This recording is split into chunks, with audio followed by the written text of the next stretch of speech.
आज हम लोग मैग्नेटिज्म का एक इंटरेस्टिंग हिस्सा को देखेंगे।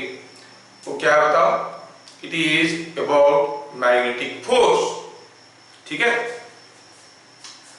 जनरल नॉलेज सबके पास है कि एक कोई मैग्नेट का नॉर्थ पोल को रिपेल करता है, साउथ पोल को रिपेल करता है, नॉर्थ साउथ में अट्रैक्शन होते हैं, लाइक पोल्स रिपेल और लाइक पोल्स अट्रैक्ट। तो थोड़ा बेसिक कॉन्सेप्ट लेते हैं कि how this force is acting. तो magnetic force,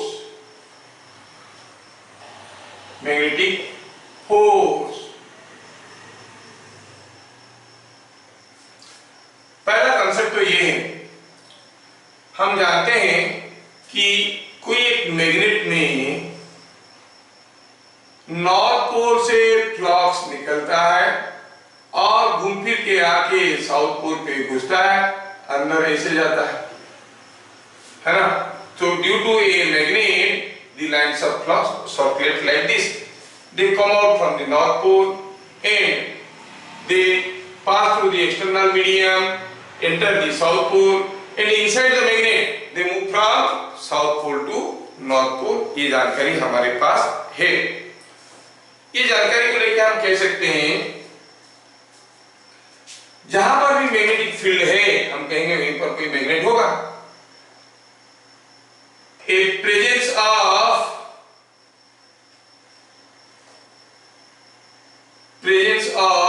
magnet is realized in any magnetic field। कोई एक मैग्नेटिक फील्ड में हम कहेंगे कि क्या है, इसमें एक मैग्नेट है। कहने का मतलब हुआ अगर ये कोई एक लाइन्स ऑफ फ्लक्स ऐसे जा रहा है, सपोज किसी जगह से लाइन्स ऑफ फ्लक्स जा रहा है, मतलब यहाँ पर मैग्नेटिक फील्ड है, हम कह सकते हैं कि हियर इज ए मैग्नेट, ये एक मैग्नेट है, ये इसका नॉर्थ पोल है, ये उसका साउथ पोल। समझ में आया? तो देखो तो फ्लक्स निकल रहा है और आके यहाँ पे घुस रहा है, बात तो एक ही हुआ। Any section of A line of flux can be treated as a tiny magnet। कोई भी सेक्शन को हम एक छोटा मैग्नेट जैसे सोच सकते हैं। ये बात सबको समझ में आया? अगर ये बात समझ में आया तो दूसरा चीज देखते हैं।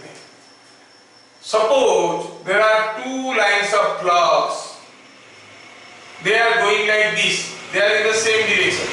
I can consider this part of the flux is a small magnet, this part of the flux also is a small magnet. This will behave as a north pole, this will behave as a south pole, this will behave as a north pole, this will behave as a south pole। तो होगा क्या? north north repulsion, south south repulsion। तो क्या होगा? These two will repel each other। So two magnetic lines of flux moving in same direction will try to repel each other। Two magnetic flux moving in same direction repel each other। ये एक दूसरे को repel करते हैं, दूर जाने की कोशिश करेंगे। ठीक, अदरवाइज अगर एक लाइन ऑफ फ्लक्स ऐसा है, दूसरा लाइन ऑफ फ्लक्स ऐसा है, एक में ऐसे जा रहा है, दूसरे में ऐसे जा रहा है, you can consider this is a part of a magnet, this is also a part of a magnet. जहां से फ्लक्स निकल रहा है वो नॉर्थ पोल है। Now there will be attraction between them, north south. So two magnetic flux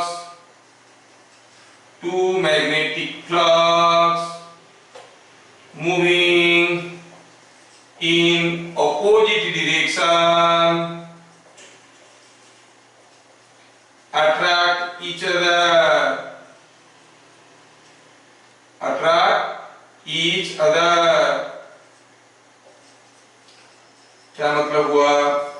magnetic force का concept आया कहां से? एक मैग्नेटिक फील्ड दूसरा मैग्नेटिक फील्ड पे ही फोर्स देता है, ठीक है? मतलब there will be a magnetic force of interaction between two bodies if they are having magnetic fields, individual magnetic fields produced by them. अभी अगर हम कहेंगे कि मान लो कि यहाँ पर कोई एक करंट कैरिंग कंडक्टर है जिसमें करंट आई जा रहा है, करंट अगर इसमें आई जा रहा है, इसमें लाइंस ऑफ फ्लक्स कैसे होंगे? ऐसे होंगे। तो यू से the different lines of flux around these are like this. ये हुआ एक lines of flux, ये हुआ दूसरा lines of flux. So different lines of flux in these conduct due to this current carrying conductor are like this. तो lines of flux are moving like this. अगर मैं case बदल देता हूं, क्या करता हूं? मैं दो कंडक्टर ले लेता हूं। यहां पर एक कंडक्टर ले लिया carrying current in inward direction, है ना, और यहां पर एक दूसरा कंडक्टर ले लिया carrying current in the outward direction. इसमें भी आई है, इसमें भी आई है। ये अकेला होता ऐसा फ्लक्स होता, ये अकेला होता, ये अगर अकेला होता कैसा होता?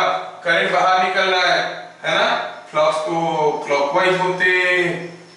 तो इसके चलते थोड़ा समझने के लिए बनाते हैं, फिर बाद में मिटा देंगे। ये इसके चलते जो लाइंस ऑफ फ्लक्स होगा वो कैसे होगा? Like this. इसके चलते जो लाइंस ऑफ फ्लक्स होगा वो कैसे होगा?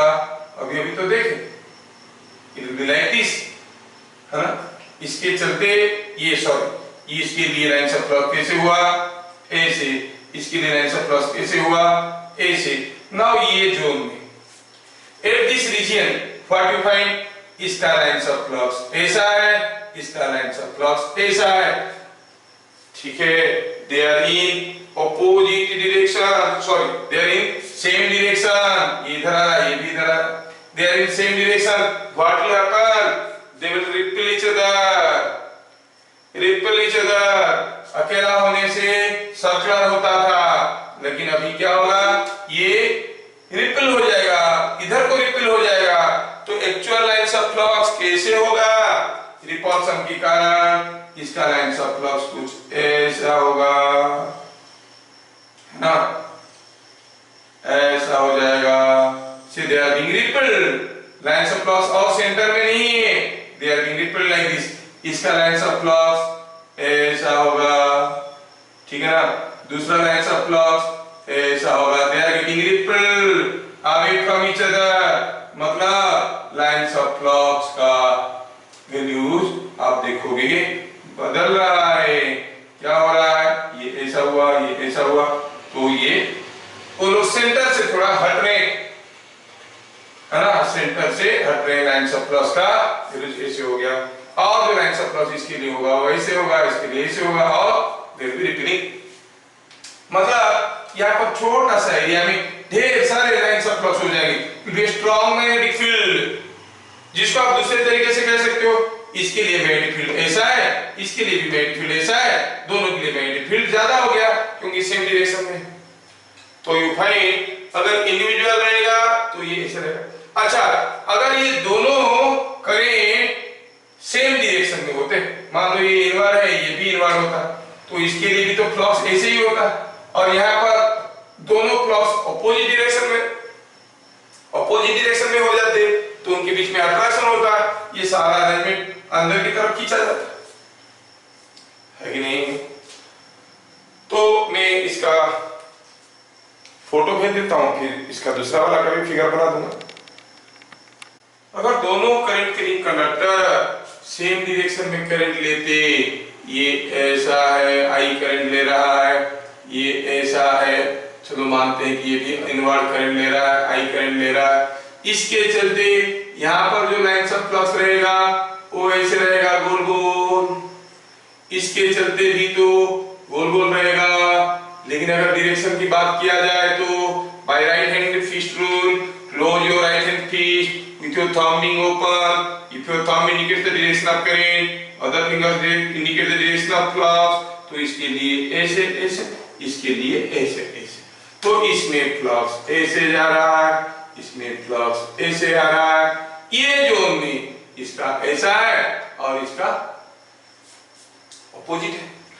Now what will happen if you go for the next lines of flux, इसके लिए ये कुछ ऐसे होगा और इसके लिए ये कुछ ऐसे होगा। You will see the next lines of flux are like this. So in this zone क्या हो रहा है देखो, तो यहाँ पर ये एक डाउनवर्ड मैग्नेटिक फील्ड बना रहा है और ये अपवर्ड नेट मैग्नेटिक फील्ड क्या हो जाएगा, zero. Net magnetic field zero हो जाएगा, लगेगा the lines of flux are coming from here going like this, like this, like this, ऐसे। समझ में आया? उसके बाद जो लाइन्स ऑफ फ्लक्स आएंगे वो तो कुछ ऐसे ऐसे दिखेंगे, ज़ोंबी आइज, है ना। फिर लाइन्स ऑफ फ्लक्स बनाते जाओ।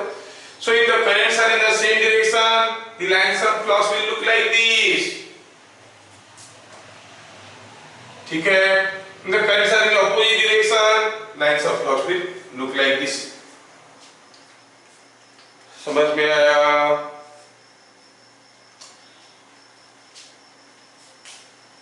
अच्छा, नाउ पॉइंट नंबर 3 क्या देखें हम लोग, तो मैग्नेटिक फोर्स होता है बिटवीन टू मैग्नेटिक फील्ड्स। एक मैग्नेटिक फील्ड रहेगा, दूसरा कुछ ग्रेविटेशनल फील्ड रहेगा या फिर इलेक्ट्रोस्टैटिक फील्ड रहेगा, कोई फोर्स नहीं होता है, मैग्नेटिक फील्ड में होता है। और मैग्नेटिक फील्ड कौन बनाता है, मूविंग चार्ज बनाता है। When a charge moves, it produces a magnetic field around, और एक करंट कैरिंग कंडक्टर बनाता है। When a current flows, it produces magnetic field around it.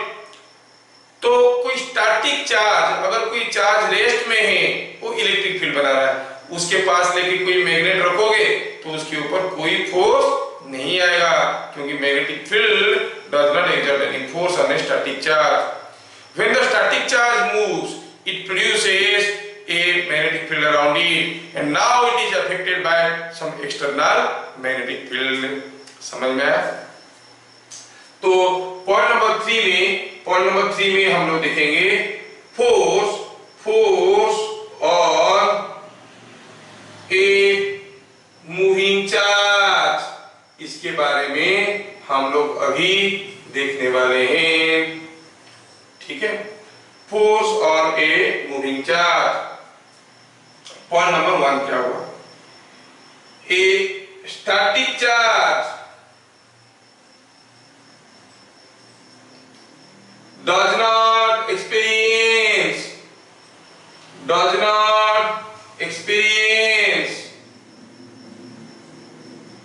any force in a magnetic field. A static charge does not experience any force in a magnetic field. However,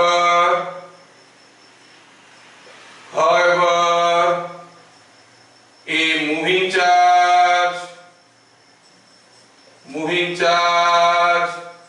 produces a magnetic field around it, produces a, इसका तो मैं photo भेज चुका हूं,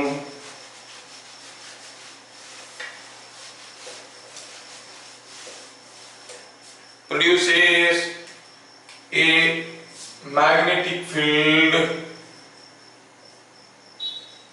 around it. Therefore,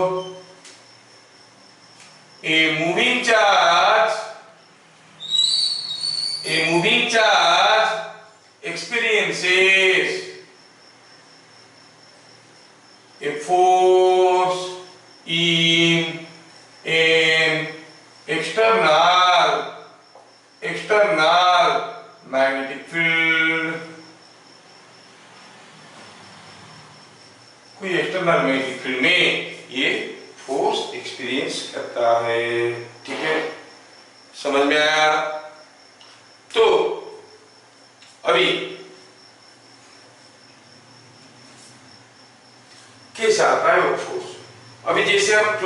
लिखिए वैसे कर सकते हैं, लेकिन हम लोग कोई फॉर्मूला देख लेंगे, लॉ देख लेंगे, that is called Lorentz force.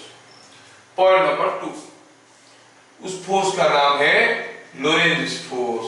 अब जो साइंटिस्ट निकाला उसे अपने नाम से ही डाल देते हैं, लोरेंट्ज़ लॉ। क्या कहता है? कहता है force experienced bye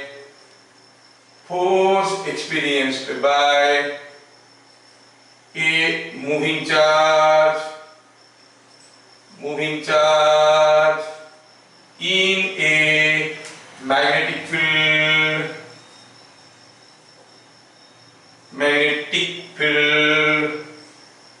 is given by F is equal to F is a vector QV cross B। ऐसे क्रॉस प्रोडक्ट है, तुम लोगों को नहीं बताया, ज्यादा वरी मत हो। is given by F is equal to कितना? QVV sin theta. तो आपको इस फॉर्मूले पे काम करना, QVV sin थीटा। तो अगर कोई Q charge, Q is the charge है ना, तो V is velocity, B is magnetic field, theta is angle between V and B, जो चार्ज मूव कर रहा है उसका वेलोसिटी, और B, इन दोनों का बीच में जो एंगल है वो है थीटा। ठीक है, इसको बहुत ही डिटेल्स में हमें देखना है। अब जो फोर्स आया, क्या आया? QVB sin theta. उसका डायरेक्शन क्या होता है?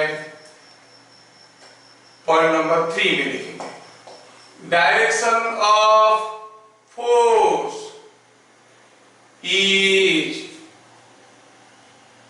Perpendicular to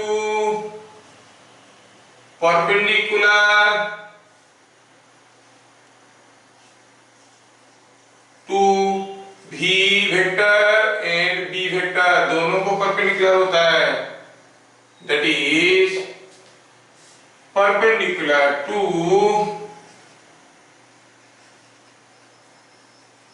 plane containing V and B, V और B को लेता हुआ प्लेन को परपेंडिकुलर है। सपोज हम कहेंगे कि यहां पर कोई एक मैग्नेटिक फील्ड है B है, और यहां पर कोई एक पॉजिटिव चार्ज है जो इधर जा रहा है V वेलोसिटी में, इनके बीच में एंगल हो गया थीटा हो गया एंगल, तो फिर magnitude of force is QVB sin theta. QVB sin theta is the magnitude of the force. Direction क्या है? अब डायरेक्शन जानने के लिए हमें पहला नॉलेज मिला कि इट इज क्रॉस प्रोडक्ट, है ना, क्रॉस प्रोडक्ट में से नॉर्मल होता है, it is perpendicular to V। अब सोचो फोर्स का डायरेक्शन V को भी परपेंडिकुलर है, B को भी परपेंडिकुलर है, कैसे होगा? V को भी परपेंडिकुलर, अरे अगर ऐसे कर लोगे तो, if you make it like this, my pen is now perpendicular to V, perpendicular to B, है ना, तो इसका मतलब the direction of force will be perpendicular to the plane, plane को परपेंडिकुलर होगा, उसके कारण V को भी परपेंडिकुलर होगा, B को भी परपेंडिकुलर होगा, दोनों को परपेंडिकुलर हो जाएगा। अच्छा ऐसा है, तो फिर परपेंडिकुलर टू द प्लेन तो दो किस्म का हो सकता है, अंदर की तरफ या फिर बाहर की तरफ, वो कैसे चलेगा? हाँ, ये कोई जरूरत की चीज हम लोग अभी सोचे, चलो इसके ऊपर लिखते हैं। The exact direction of F is given by right hand palm rule। ये फिर क्या आ गया? दायां हाथ का पाम रूल। दायां हाथ को अगर हम ऐसे दिखाएंगे, कैसे बनेगा फिगर? ये हो गया उंगली छोटे वाले, उससे थोड़ा बड़ा, उससे थोड़ा बड़ा, इससे और थोड़ा छोटा, फिर ये थंब, है ना, now this is what is your right hand, और आगे निकल आएंगे, पोलियो हो गया इधर, ठीक है, ये हो गया आपका राइट हैंड। तो राइट हैंड में आप देखोगे तो आपका ये जो आपका क्या कहते हैं thumb will be something like this, और ये आपका हाथ ऐसा रहता है ना, ये ऐसा रहता है, ये ठीक है, ये सब आपकी लॉक लाइन्स है, देख के पता कर लेना, ये थोड़ा उंगली भिंडी जैसे हो गया बट मैनेज इट। तो इसमें ये राइट हैंड हुआ, ये राइट हैंड देखने से आपको क्या पता चल रहा है, क्या बोल रहा है राइट हैंड फार्म रूल, बोल रहा है when right hand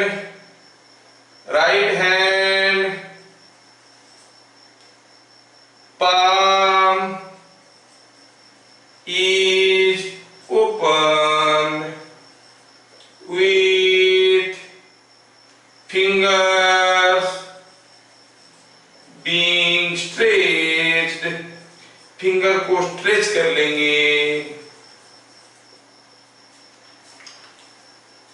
ये हो चुका है, fingers being stretched,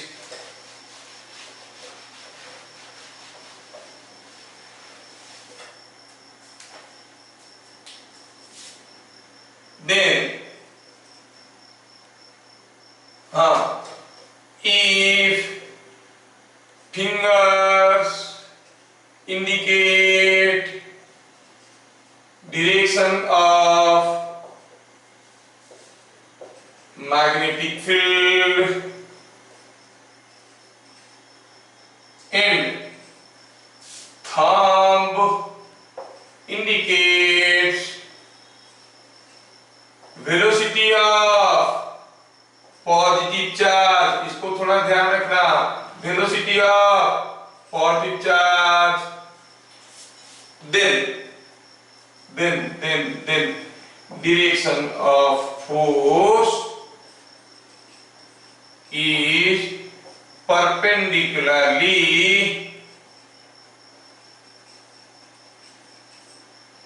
coming out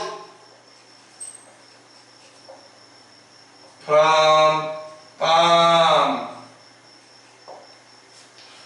क्या बोल रहा है महाराज यहाँ पे, बोल रहा है कि अगर ये जो उंगलियां हैं ये क्या रिप्रेजेंट कर रहे हैं, ये रिप्रेजेंट कर रहे हैं मैग्नेटिक फील्ड, थंब इंडिकेट क्या कर रहा है, थंब इंडिकेट कर रहा है velocity of the positive charge, इनके बीच में एंगल थीटा है।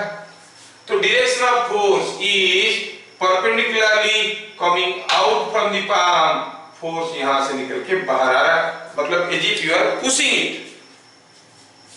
ये मेरा हाथ है, मैं हाथ को पुश कर रहा हूं, फोर्स कैसा है, पुशिंग फोर्स, पुशिंग फोर्स, मतलब ऐसा एक मैग्नेटिक फील्ड में अगर ऐसा एक चार्ज आएगा उसको मैग्नेटिक फोर्स इधर को ढकेल लेगा, it will push it in this direction, force is perpendicularly coming out from the palm, ठीक है। तो इससे हमें डायरेक्शन भी मिल गया, लेकिन थोड़ा बेहतर ढंग से समझने के लिए हम लोग एक दो एग्जांपल कर लेंगे। यहाँ पे सपोज हम कहेंगे कि यहाँ पे कोई एक मैग्नेटिक फील्ड ऐसा है, ऐसा एक मैग्नेटिक फील्ड में कोई चार्ज प्लस क्यू इधर जा रहा है v वेलोसिटी में, अब ये मूविंग चार्ज के ऊपर फोर्स आएगा, क्यों, क्योंकि खुद मैग्नेटिक फील्ड बनाएगा, जैसे ये मैग्नेटिक फील्ड बनाएगा दूसरे क्या करेंगे, दूसरा मैग्नेटिक फील्ड उसके ऊपर फोर्स डालेगा। Now let us make use of right hand palm rule to know the direction of force। Open your right hand palm, let your fingers indicate कैसा है, inward, velocity of positive charge in the direction of thumb, तो force कैसे होगा, ऊपर की तरफ, ऊपर की तरफ, क्योंकि ये उंगलियां दिखा रहे हैं मैग्नेटिक फील्ड, थंब दिखा रहा है वेलोसिटी ऑफ पॉजिटिव चार्ज, तो फोर्स तो ऊपर की तरफ होगा, मतलब अब इसके ऊपर एक फोर्स आने वाला है जो ऐसा होगा, कौन सा फोर्स, मैग्नेटिक फोर्स। चलिए और एक एग्जांपल ले लेते हैं, सपोज हम कहेंगे यहां पर कोई एक,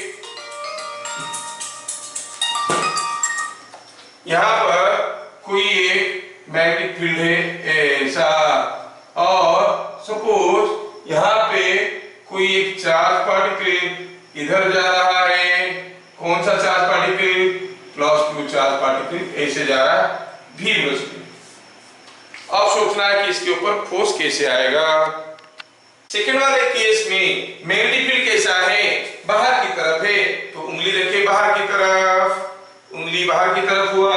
चार्ज कैसे जा रहा है, पॉजिटिव चार्ज है नीचे की तरफ, देखो तो magnetic field is in outward direction, thumb is indicating the velocity of the positive charge, तो फोर्स तो पुशिंग फोर्स होता है, मतलब इसके ऊपर जो फोर्स आएगा वो फोर्स ऐसा आएगा।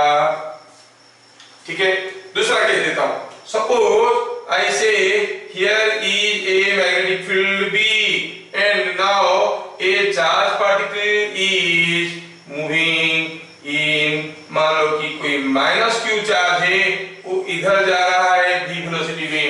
हमें मालूम करना है what is the direction of force on it, magnetic field अंदर की तरफ।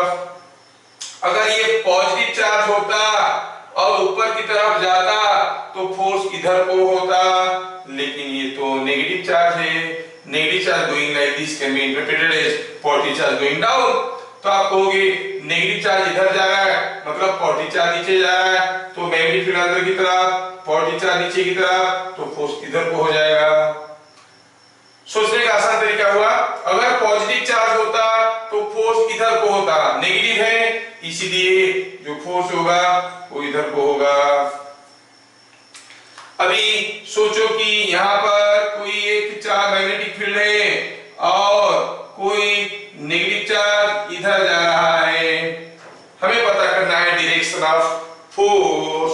तो क्या करेंगे, मैग्नेटिक फील्ड के डायरेक्शन में रखेंगे उंगलियां, fingers will be in this direction and it will be like this and force will be like this, है ना। अगर ये पॉजिटिव चार्ज होता फोर्स इधर को होता, लेकिन है नेगेटिव चार्ज, फोर्स होगा उल्टा, ये इधर को होगा। समझ में आया क्या? So direction of force is understood from this.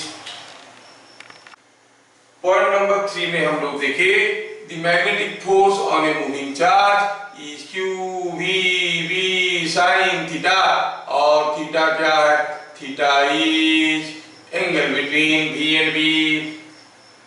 देखो when theta is 0 और 180 डिग्री, तो sin theta क्या हो जाएगा, sin theta will be 0, so force will be 0।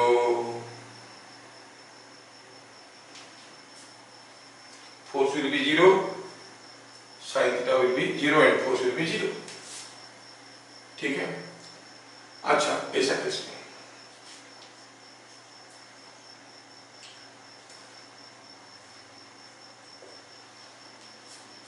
F will be equal to 0। इसका मतलब if charge particle move in direction of or opposite direction of magnetic field,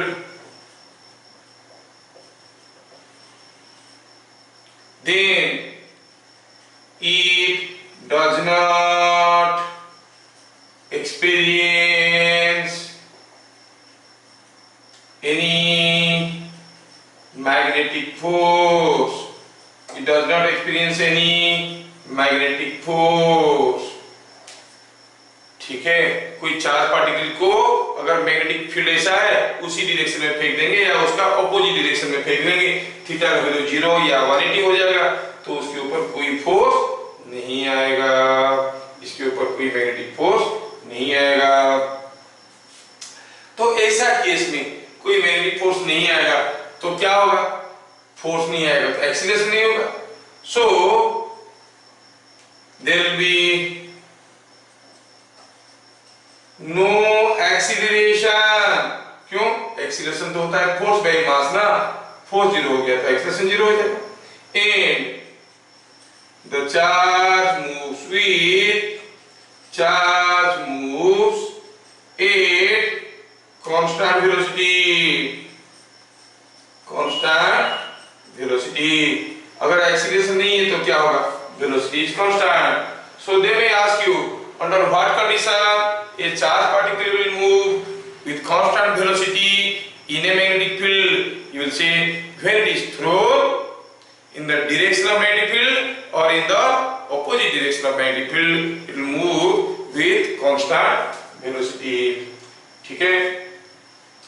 Point number 5.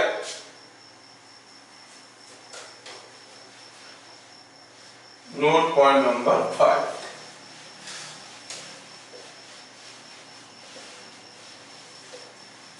Note point number 5 में देखेंगे,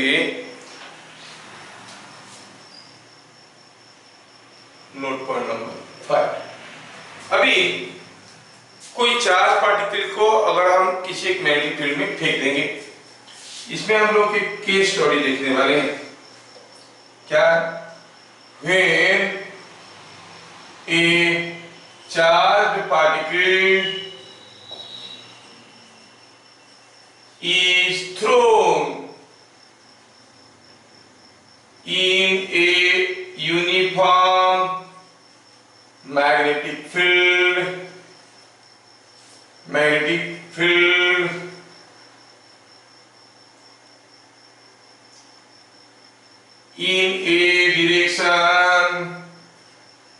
in a direction perpendicular to magnetic field. That means V is perpendicular to B. V और B आपस में perpendicular है, तो क्या होगा? Bit number 1। तो ये हो गया कोई एक मैग्नेटिक फील्ड, ये हो गया कोई एक मैग्नेटिक फील्ड। ऐसा कोई एक मैग्नेटिक फील्ड में मान लो कि ये इनवर्ड है।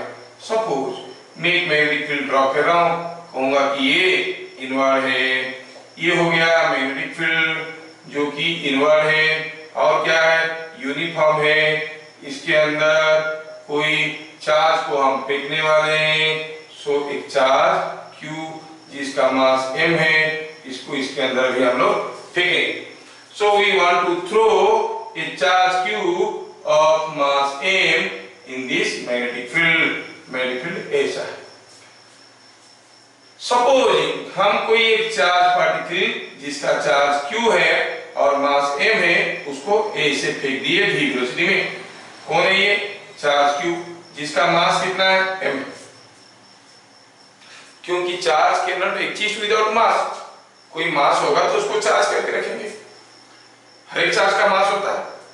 तो ये इसको फेंका गया। मान लो कि कोई चार्ज बॉल या इन इलेक्ट्रॉन या कुछ भी एक चार्ज पार्टिकल को फेंका गया। नाउ व्हाट विल ऑब्जर्व, ये सारा केस को भी हम लोग डिटेल्स में एक एक करके देखेंगे। पहला तो हुआ जैसे हम इसको अंदर फेंके, इधर फेंके, नाउ फील्ड कैसे था? अंदर की तरफ। वेलोसिटी कैसे था? Velocity was in the direction of thumb. और मैग्नेटिक फील्ड कैसे था? अंदर की तरफ। फोर्स कैसे आएगा? ऊपर की तरफ आएगा। So it will immediately experience a force. सोचो, जैसे आप इसको फेंके, इसके ऊपर फोर्स इधर को आया तो ये बेंड है। जैसे आप इसको फेंके, इसके ऊपर फोर्स इधर को आया तो कोई इधर जा रहा, आप इधर खींचोगे तो क्या होगा? ऐसे बेंड करके जाने की कोशिश करेगा। नहीं, कोई चीज इधर जा रहा था, अब इधर से खींचने लगे तो क्या होगा? उसका रास्ता बदल जाएगा। नहीं, कोई इधर से भाग के जा रहा था सामने से, अब इसको अपनी तरफ खींचोगे तो आपकी चारों तरफ घूमने की कोशिश करेगा। Exactly that way what will happen, ये ऐसा नहीं जाएगा, क्या होगा? ये ऐसे जाएगा। जैसे आके मुड़ गया, यहाँ पर पहुंचने के बाद कुछ ऐसे जा रहा था, अब देखो क्या हो रहा है, अब फील्ड अंदर की तरफ है, वेलोसिटी ऐसा है, फोर्स इधर को होगा तो क्या होगा? It will experience a force in this direction. तो ये फोर्स फिर से उसको मुड़ने की कोशिश करेगा, फिर से ये मुड़ेगा।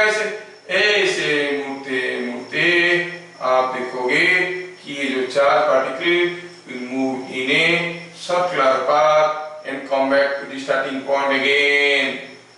It will come back to the starting point again. तो क्या हुआ?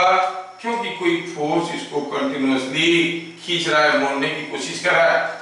मान लो कि कोई साइकिल लेके भाग रहा था इधर से, अब इसको ऐसे खींचे, इधर भाग रहा था, फिर ऐसे खींचे, ऐसे खींचे, ऐसे खींचे, हरदम उसका मोशन का परपेंडिकुलर डायरेक्शन में खींचोगे तो क्या होगा, वो सर्कुलर पाथ में घूमेगा। देख लो ना, एक इलेक्ट्रॉन जो न्यूक्लियस के चारों तरफ घूम रहा है, न्यूक्लियस इसको खींच रहा है, कैसे खींच रहा है, in direction perpendicular to the velocity. Electron ऐसे जा रहा था, इधर जा रहा था, न्यूक्लियस ऐसे खींच रहा है, इधर जा रहा था तब इधर ऐसे खींच रहा है, हरदम इलेक्ट्रॉन इसको, दी न्यूक्लियस इसको परपेंडिकुलर डायरेक्शन में खींच रहा है। परपेंडिकुलर डायरेक्शन मतलब वेलोसिटी को परपेंडिकुलर डायरेक्शन में खींच रहा है। तो क्या हो रहा है, इलेक्ट्रॉन गोल गोल सर्कुलर पाथ में घूम रहा है। तो when a charge particle is thrown in a uniform magnetic field in a direction perpendicular to magnetic field, the particle will start moving in a circular path. The particle will start moving in a circular path. इसके बारे में हमें अभी details में देखना है। When a charge particle is thrown in a uniform magnetic field in a direction perpendicular to the magnetic field, that is V is perpendicular to B, पहला हुआ it experiences a force continuously in a direction perpendicular to velocity। तो जब भी कोई body के ऊपर कोई force आता है परपेंडिकुलर टू वेलोसिटी, तो वो बॉडी सर्कुलर पाथ में घूमता है। So the particle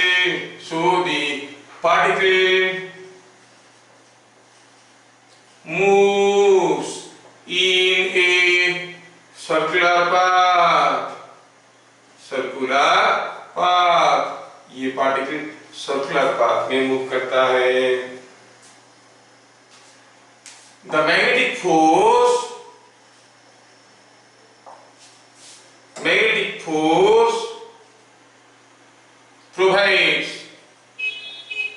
provides necessary centripetal force। It provides necessary centripetal force। तो जब कोई force perpendicular to the velocity act करता है किसी बॉडी के ऊपर, वो बॉडी को सर्कुलर पाथ में घुमाने की कोशिश करता है, और उसी फोर्स को हम सेंट्रीपिटल फोर्स कहते हैं। आप लोग पढ़े हो, सेंट्रीपिटल फोर्स का फॉर्मूला होता है mv² है ना। तो हम क्या कहेंगे, if the charge moves in a circular path of radius r, then जो हमारा मैग्नेटिक फोर्स है that is equal to centripetal force। और मैग्नेटिक फोर्स क्या था, Q V B sin theta. Theta क्या है यहाँ पर, V और B के बीच का एंगल 90, वो 90 डिग्री था। सेंट्रीपिटल फोर्स का क्या होता है, mv²/r। इसको अगर सिंपलीफाई करेंगे तो r का वैल्यू क्या आएगा, देखो sin 91, एक भी कैंसिल हो गया, r का वैल्यू मिलेगा mv/qb। तो क्या हुआ, ये चार्ज पार्टिकल एक सर्कुलर पाथ में घूमने लगा। चार्ज पार्टिकल एक सर्कुलर पाथ में घूमने लगा, जिस सर्कुलर पाथ का रेडियस होगा कितना, mv²/r। ठीक है, हाँ रेडियस होगा कितना, mv/qb। कितना इंटरेस्टिंग है। तो जैसे ही कोई चार्ज पार्टिकल को हम मैग्नेटिक फील्ड में फेंकेंगे, कैसे, perpendicular to the magnetic field, V और B के बीच में एंगल 90 डिग्री होगा, तो ये सर्कुलर पाथ में घूमेगा। ऐसा सर्कुलर पाथ में घूमेगा जिसका रेडियस क्या होगा, radius will be mv/qb। Okay, आगे बढ़ते हैं बिट नंबर 3 में।